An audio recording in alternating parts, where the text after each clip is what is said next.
مقابلے کے لیے آگے آنے والے ہر رومی کے ساتھ زرار ہی مقابلہ کرنا چاہتے تھے، لیکن خالد نے انہیں پیچھے بلا لیا اور دوسرے مجاہدین تاریخوں میں ان کے نام نہیں کو باری باری آگے بھیجا۔ ہر مقابلے میں مجاہدین فاتح رہے۔ دونوں فوجوں کے درمیان بہت سے رومیوں کی لاشیں پڑی تھیں۔ مورخوں کے مطابق یہ مقابلے کم و بیش 2 گھنٹے جاری رہے اور سورج اس مقام پر آ گیا جس مقام پر خالد چاہتے تھے کہ آ جائے تو حملہ کریں گے۔ مقابلوں کے دوران تیر انداز اور فلاخن سے پتھر پھینکنے والے خاموش کھڑے تھے۔ مقابلہ ابھی جاری تھا، خالد نے حملے کا حکم دے دیا۔ یہ عام قسم کا حملہ تھا جسے حلہ یا چارج کہا جاتا ہے۔ اس سے پہلے رومی تیر انداز اور فلاخن بہت بڑی رکاوٹ تھے۔ انہیں خاموش دیکھ کر خالد نے حملہ کیا تھا۔ حملہ اتنا زوردار تھا اور مجاہدین میں اتنا قہر بھرا ہوا تھا کہ رومی سالار آلا وردان کو کوئی چال چلنے کی مہلت ہی نہ ملی۔ وہ اپنے لشکر کے آگے کھڑا مقابلے دیکھ رہا تھا۔ اس نے پیچھے کو بھاگ کر اپنی جان بچائی۔ توقع یہ تھی کہ وردان اپنی تعداد کی افراد کے بل بوتے پر اپنے پہلوؤں کو آگے بڑھا کر خالد کے پہلوؤں سے آگے نکلنے اور عقب میں آنے کی کوشش کرے گا، لیکن اسے اتنا ہوش ہی نہیں تھا۔ اس نے اپنے لشکر کو پھیلانے کے بجائے اس کی گہرائی زیادہ کر دی تھی، یعنی دستوں کے پیچھے دستے رکھے تھے۔ اس کی یہ ترتیب بڑی اچھی تھی، لیکن خالد کی چال نے اس کی ترتیب کو اس کے لیے ایک مسئلہ بنا دیا۔ مسلمان دستوں نے سامنے سے حملہ کیا تو رومیوں کے اگلے دستے پیچھے ہٹنے لگے۔ پچھلے دستوں کو اور پیچھے ہونا پڑا۔ پھر ان کی ترتیب گڈ مڈ ہو گئی۔ مسلمانوں کو اس سے بہت فائدہ پہنچا۔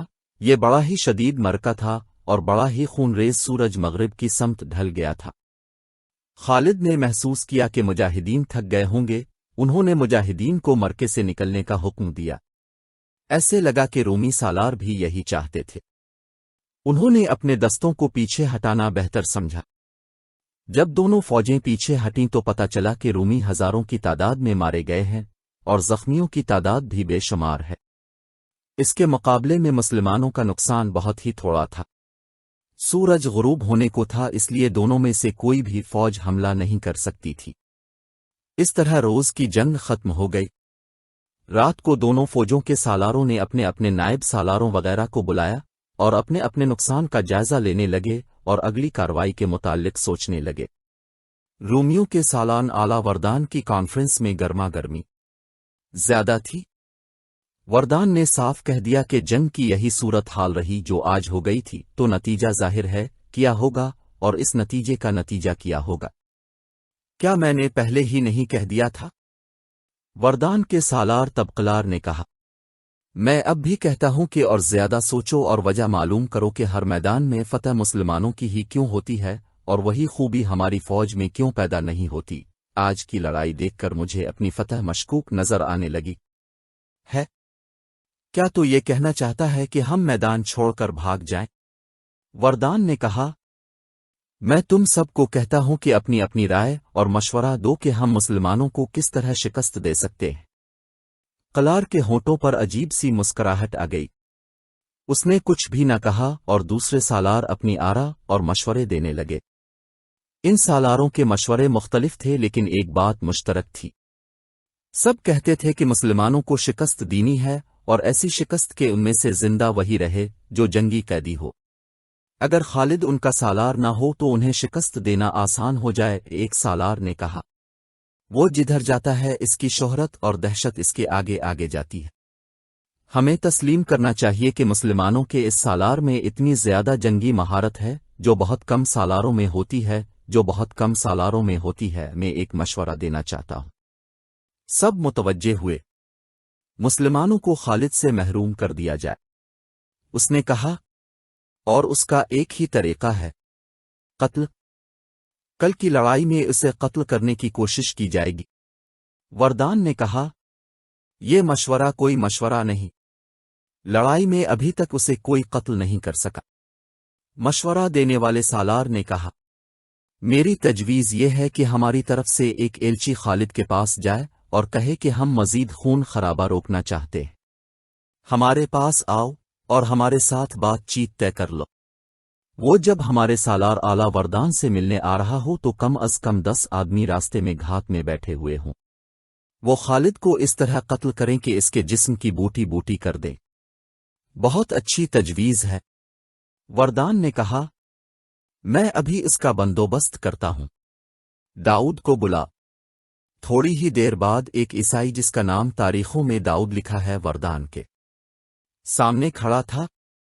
داؤد رودان نے اس عیسائی عرب سے کہا، بھی مسلمانوں کی خیمگاہ میں جاؤ اور ان کے سپہ سالار خالد بن ولید کو ڈھونڈ کر اسے بتانا کہ میں رومیوں کے سالار کا ایلچی ہوں۔ اسے میری طرف سے یہ پیغام دینا کہ ہم اس کے ساتھ صلح کی بات کرنا چاہتے ہیں۔ وہ ہمارے پاس کل صبح آئے اور ہمارے ساتھ بات کرے کہ کن شرائط پر صلح ہو سکتی ہے۔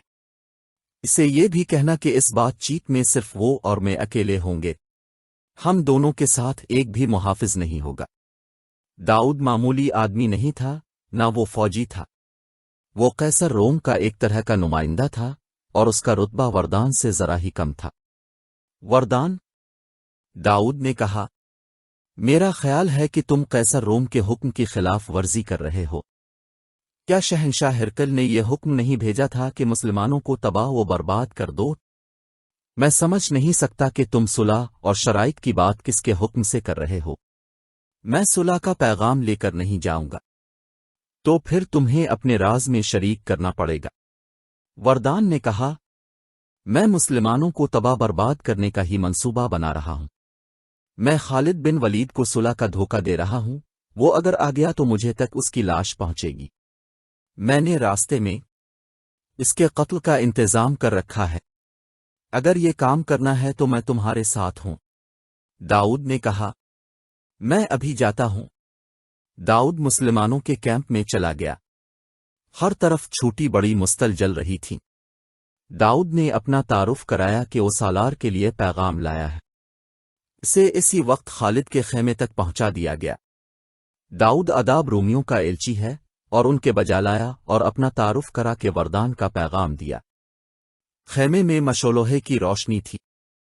خالد نے داؤد سے اتنا بھی نہ کہا کہ وہ بیٹھ جائے، وہ خالد کے سامنے کھڑا رہا۔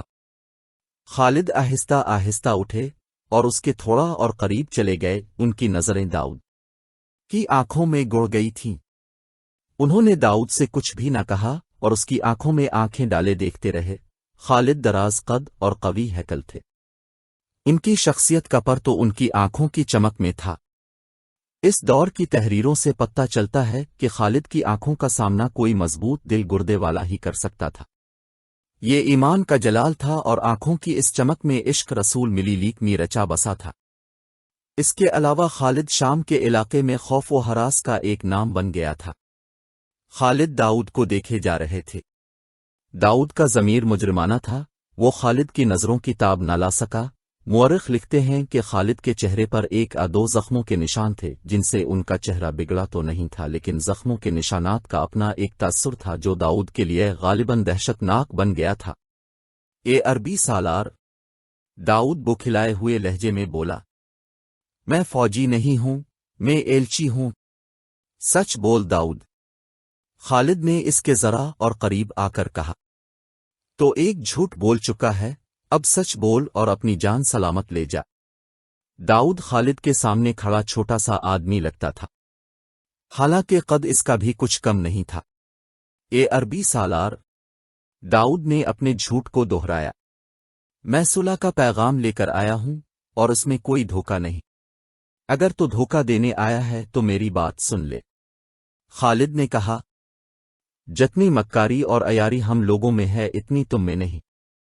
مکر و فریب میں ہمیں کوئی بات نہیں دے سکتا۔ اگر تمہارے سپہ سالار وردان نے کوئی فریب کاری سوچی ہے، اس کا نتیجہ یہ ہوگا کہ رومیوں کی تباہی کا عمل اس سے تیز ہو جائے گا جتنا میں نے سوچا تھا۔ اور اگر اس نے سچی صلح کا پیغام بھیجا ہے تو جاؤ اسے کہو کہ جزیہ ادا کر دے، پھر ہم صلح کر لیں گے۔ داؤد میں اتنی سی بھی ہمت نہیں تھی کہ وہ کوئی اور بات کرتا۔ وہ آداب بجا لا کر چل پڑا۔ خیمے کے دروازے میں جا کر پیچھے دیکھا، خالد کی نظریں ابھی تک اسے گھور رہی تھیں۔ داؤد نے منہ پھیر لیا لیکن چلا نہیں، وہیں کھڑا رہا۔ وہ محسوس کر رہا تھا کہ خالد کی نظریں اس کی کھوپڑی میں سے گزر کر اس کی آنکھوں میں داخل ہو رہی ہے۔ وہ خالد کی طرف گھوما اور اچانک اس طرح تیز قدم اٹھائے جیسے خالد پر جھپٹنے لگا ہو۔ ابن ولید، داؤد نے شکست خوردہ آواز میں کہا۔